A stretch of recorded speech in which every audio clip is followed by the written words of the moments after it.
naging bingi-bingihan? Hanggang kailan kayo magbulag-bulagan sa nangyayaring panakawan sa ating bansa?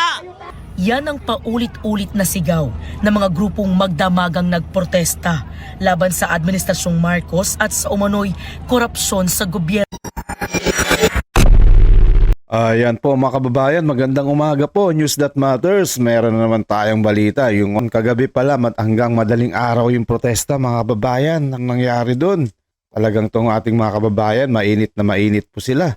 Kasing init ng araw ngayon mga kababayan, no? Ang galing po talaga ng mga Pilipino. Talagang gustong-gusto, nagdadamayan sila.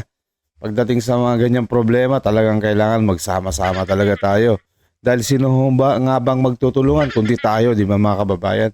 Walang iba kundi tayo, gagawin natin yan para yan sa mga pamilya natin as a next generation ng ating mga lahi. Walang iba kundi tayo din lang ang gagawa niyan. Dahil kung di natin ginawa yan, magsisisihan po natin yan habang buhay. Dahil tong mga kawatan na to, tong mga buhayang to, mga bayawak ng mga to, sila lang ang hutin nila yung mga pera natin.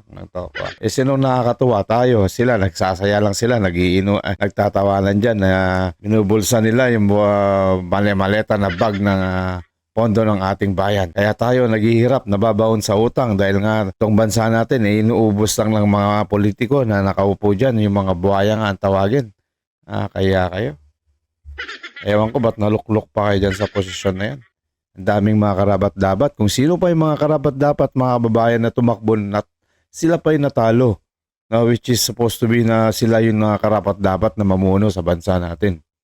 Ito mga kababayan, ay panoorin po natin yung tuloy ng mga kilos protesta hanggang kagabi, hanggang madaling araw yung mga kababayan. Eto na po.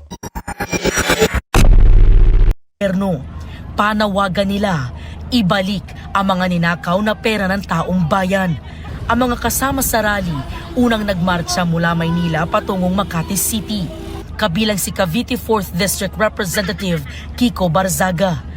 Araw-araw daw nilang gagawin ang protest. By the way, shout out nga pala dito sa isa sa hinahangaan nating politiko, batang-bata na congressman na si Congressman Kiko Barzaga na walang awang lumalaban dito sa administrasyon ni Marcos dahil hindi niya matanggap na itong mga ginagawa nila at sila pa ay nakaluklok.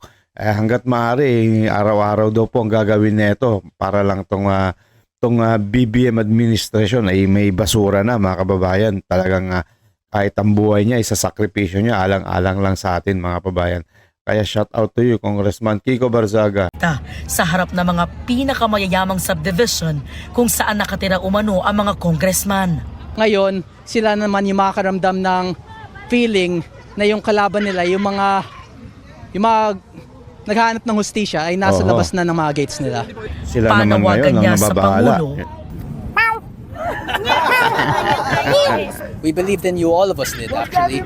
We all thought you would make things better, but things are not better. Sobrang dami nang nawala ng tiwala. Alam nyo mga kababayan, saan ka ba makikita ng ganyang politiko umaabot ng madaling araw, imbis na natutulog na, naglalaro na lang ng video game na kung anong hilig niya. Ngayon, etong ginagawa niya, nandito, nasa lansangan, pinaglalaban yung karapatan natin mga kababayan. Kaya wag ho tayong magatubili na suportahan yung mga taong mga ganito. Hindi lang po sila Kiko Barzaga, kundi lahat ng Pilipino na pumunta dyan. Maraming salamat po sa inyo. Dahil kami, hangad po din namin ng mabilisang pagbabago dahil wala ring aasenso itong bayan ng bansa natin kung ganito lang. Hanggat nandyan yung mga buhayang crocodile na yung mga yan. Nagsisilakyan lang yung mga tiyan nila hanggat nakaluklok sila dyan. Wala silang gagawin kundi kumain ng pera natin. I think it's time for him to resign. Kailan pa kayo magising sa katotohanan? Walang nakasaad sa konstitusyon natin na kampihan ninyo ang mga politikong magnanakaw. Mag-aalas 12 ng hating gabi, dumating ang dagdag na mga pulis. Pasado alas 12:30 kanina, bumuhos ang ulan. Kaya yung mga kababayan natin dyan nasa iba't ibang bansa.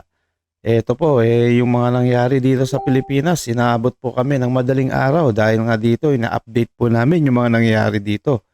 Yung mga kilos protesta na ito nga, na hindi na namin nasisikmura yung mga korupsyon dito sa bansa natin. Nakakahiya po kayo. Hindi na lang kayo nahiya dito sa mga kababayan natin na sa iba't ibang bansa. Na ito yung napapanood nila, imbis na ipagmalaki yung bansa natin. Ayan, kayo po, pinagmamalaki nila na sa number 1 kayo na sa pagnanakaw. Anak ng tokwa kayo, nakakahiya kayo. Di ayaw kapit-tuko pa kayo sa peso na to. Unti-unting nabawasan ng mga nagpoprotesta hanggang umabot na lang sa humigit kumulang 50 ang natira, kabilang sa kanila ang 2 senior citizen. Nang magsimulang mag-ingay muli ang mga nagprotesta, Tignan nyo naman, nagbarikada kahit muli senior ang PNP, citizen na, kaya namuo ang dapat tensyon sa natutulog. pagitan ng mga rallyista. Dapat natutulog na sa bahay. Akalain nyo naman mga kababayan, senior citizen na, pupunta pa ng Manila na nasa daan, hanggang madaling araw. Maawa po kayo, mahal na presidente. Anak ng tokwa. Kayo Romualdez, kayo. Pinoprotektahan kayo ng mga pulis dyan para lang hindi kayo lusubin, hindi na kayo nahiya. Dapat kayo na lang kusang sumuko kung hindi ba naman makapal yung mga pagmumukha ninyo. Anak ng tokwa kayo. Ang iitim na ng mga budhi ninyo. Nakuha nyo pa magtago dyan sa bahay nyo. Sa likod ng mga kapulisan na yan. Sino ba nagbabayad dyan? Sa mga kapulisan. Yung mga taong bayan, kaya mahiya kayo. Dapat kayo dyan. Sumuko na kayo ng Sumuko na kayo. At pagdusahan ang inyong mga pagnanakaw. Kayong mga Romualdez ko. Nak ng tokwa. At mga pulis.